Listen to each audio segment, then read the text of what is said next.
Good morning. This is the third week of the 2025 legislation, and it has come to an end. And just reporting back in to let you know what's happening, what happened this past week. So again, my busiest committee is JFAC, Joint Finance Appropriations Committee. That's joint. You got 10 House members and you got 10 Senate members that work together, and that's why they call it joint. So anyway. We heard budget presentations from the Department of Agriculture, Labor, Finance, Insurance, Health and Welfare, along with the Commission for Libraries, State Board of Education, a few other smaller budgets. We didn't do any votes, but we just listened to the budget analysts for those departments, and then the agent heads came and spoke to us, and we were able to ask them a bunch of questions. And so we are working those budgets, but we just haven't voted on them yet. We're still trying to drill down and figure out what's going on. As I said last week, we voted on and passed our maintenance budgets. Those are just the budgets just to keep the wheels on the bus and to keep things going. And so we voted on those last week.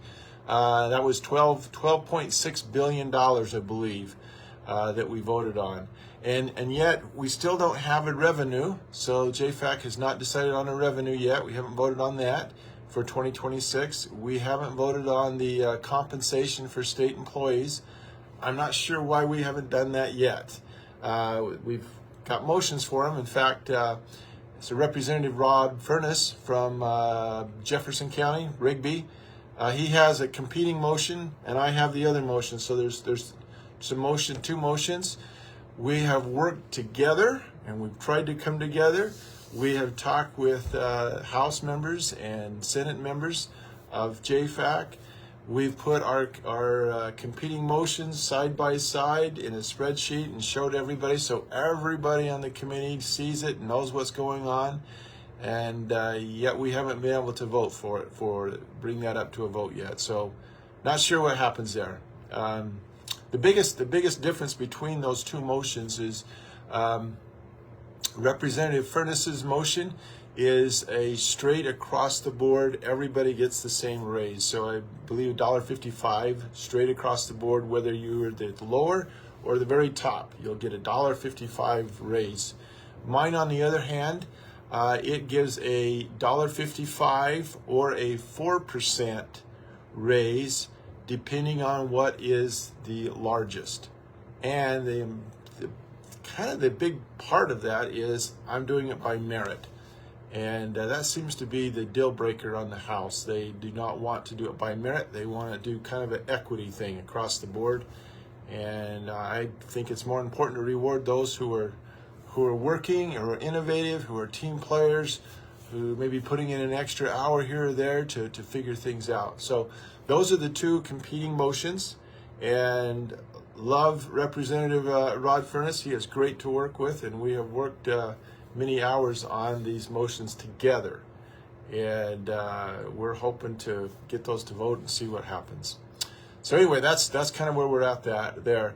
School choice bills. So that came up this week. So I think it was Wednesday. Wednesday morning, Representative Wendy Horman from Idaho Falls put forth her bill in the House Tax and Rev Committee. Her version, basically, it's a tax credit for private schools and homeschool expenses. This would be available for families with incomes under $93,600. So if you're making under that, $93,600, then you're eligible for a $5,000 per child to get that money and be able to go pay it to a private school. So a family of four, you could collect up to $20,000. And that's supposed to be a tax credit. And I'm not sure if you would be paying $20,000 in taxes to get a tax credit for if you're making under $93,600. But so the question is where is that extra money going to come from? The program itself, it's capped at $50 million. I guess the real concern I have as a JFAC member that is trying really hard to see where this money is going and be accountable and look at it is there's no accountability for that $50 million. There's no reporting. It's here's $50 million, private schools, you go do what you want, and good luck. So I'm kind of hesitant with that idea. I need a little oversight, I guess. Maybe I'm too controlling. I don't know. But it's your money. It's your taxpayers' money. The second school choice was presented by Senator Dave Lent, also of Idaho Falls. So we got two people here, great people that are both very, very involved with education. Senator Lent's bill is a little bit different. He wants to add $20 million, $20 new million to the already existing program called Empowering Parents. Enacted in 2022, Empowering Parents offers public, private, homeschool students a micro grant that they could get used for educational expenses, such as software, curriculum, devices, tutoring, and fees. Currently, the private school tuition is not, you can't use Empowering Parents to grab money and go pay for tuition. That's currently. So Senator Lent's change, he's proposing a change to that program that would allow you to take some of that money and use for a tuition. Now, in order to do that, he's adjusted how the Empowering Parent Grant works, though. So there's a little bit difference. What he's saying is that 75% of that money would go to families with an adjusted gross income less than $60,000. Okay, so if you're under $60,000, 75% of that money would go to people that want to use it for private schools under $60,000. If you're 20% of that money that he's putting into this program could go to families with an adjusted gross income between $60,000 and $80,000, and then 5% of the money would go to families with an adjusted gross income above $80,000. So he's really trying to give the money to the lower the finance people that are financially challenged a little bit less under the poverty limit. So those under 60,000, we're going to give 75% of that to those families that want to participate in private schools. So some other things about this. This school choice does require some accountability and some reporting. And it really tries to level the playing field between public schools and private schools. It's hard to have a competition between private and public schools if you're playing with different rules, different set of rules. It's kind of like a football team. The Super Bowl, the one team, they get 10 downs. The other one, they only get 4 downs per possession of the ball. So it's a little, we're trying to get things a little different with that one. So what do they have to do? First of all, they have to be, the private school has to be accredited. Okay, accredited by a accrediting body that is acknowledged by the Idaho State Board of Education. That's the first thing.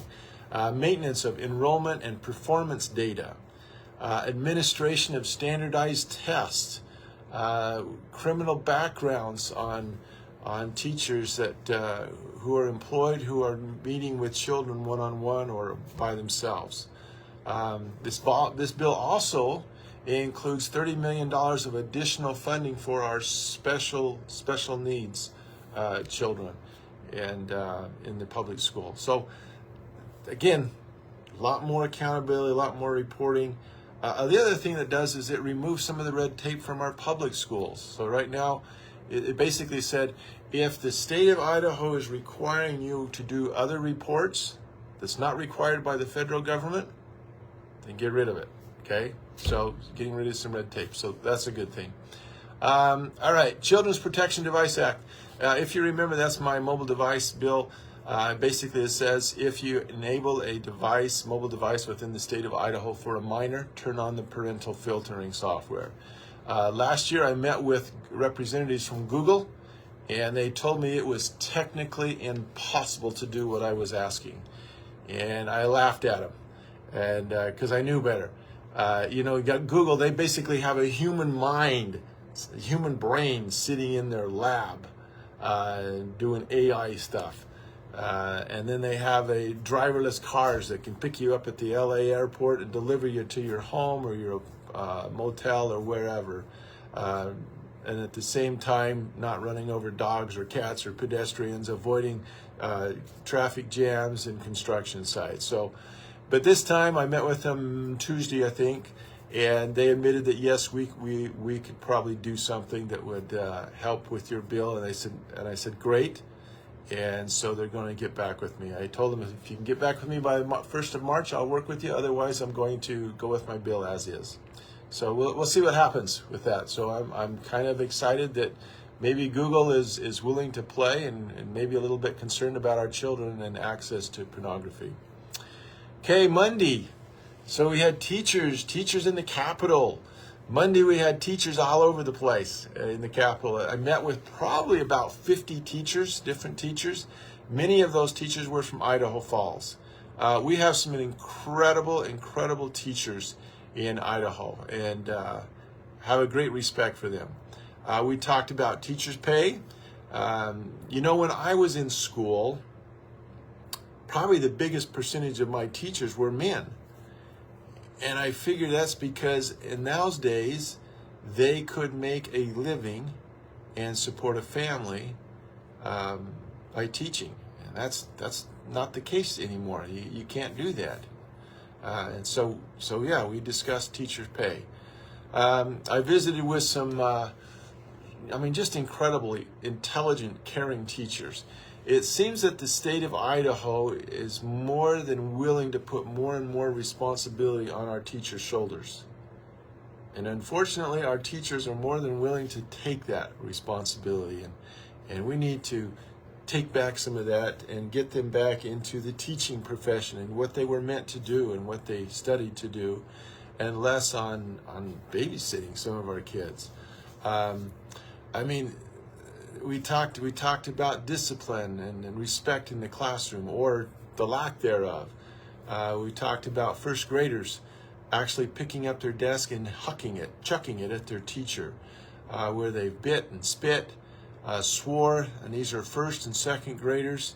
One of the teachers actually said that I have a kindergarten student that is not potty trained, and so she's taking time out to potty train a kindergarten. And that's not right. We shouldn't be doing that.